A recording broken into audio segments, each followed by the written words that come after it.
नमस्कार दोस्तों, स्वागत है आप सभी का हमारे channel the mystical beyond science में। हिंदुओं के चारों धामों में एक धाम बद्रीनाथ भी है। बद्रीनाथ धाम को लेकर लोगों के बीच मान्यता है कि यहाँ कभी भगवान शिव और देवी पार्वती का वास हुआ करता था, लेकिन बाद में भगवान विष्णु ने उसे छीन लिया था। उत्तराखंड राज्यों में स्थित अलकनंदा नदी के किनारे बद्रीनाथ धाम है। इसे बद्री नारायण मंदिर भी कहते हैं। हिंदू शास्त्रों के मुताबिक एक बार भगवान विष्णु काफी लंबे समय से शेषनाग की सैया पर विश्राम कर रहे थे। ऐसे में उधर से गुजरते हुए नारद जी ने उन्हें जगा दिया।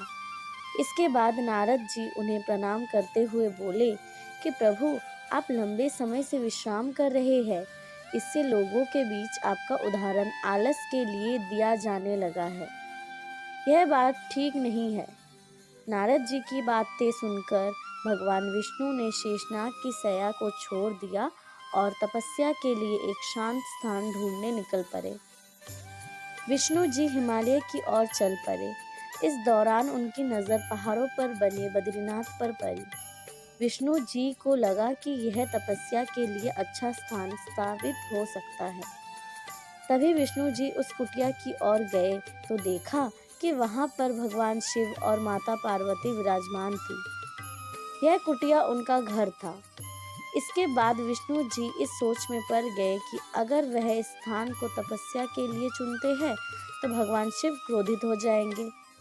इसीलिए उन्होंने उस स्थान को ग्रहण करने का एक उपाय सोचा।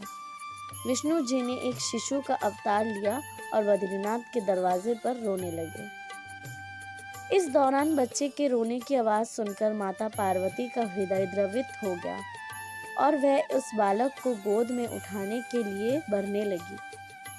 तभी शिव जी ने उन्हें मना किया कि वह इस शिशु को गोद ना ले, लेकिन वह नहीं माने। वह शिव जी से कहने लगी कि आप कितने निर्दयी हैं और एक बच्चे को कैसे रोते हुए देख सकते हैं। इसके बाद पार्वती जी ने उस बच्चे को गोद में उठा लिया और उसे लेकर घर के अंदर आ गई। उन्होंने शिशु को दूध पिलाया और उसे चुप कराया।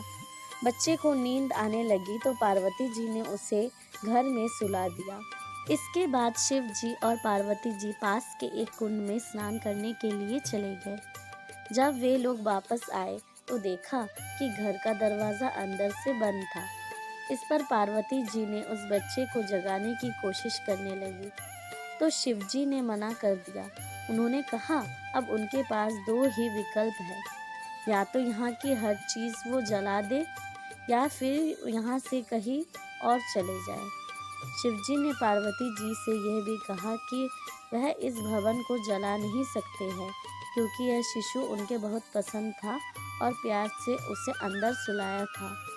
इसके बाद शिव जी और पार्वती जी उस स्थान से चल पड़े और केदारनाथ पहुँचे।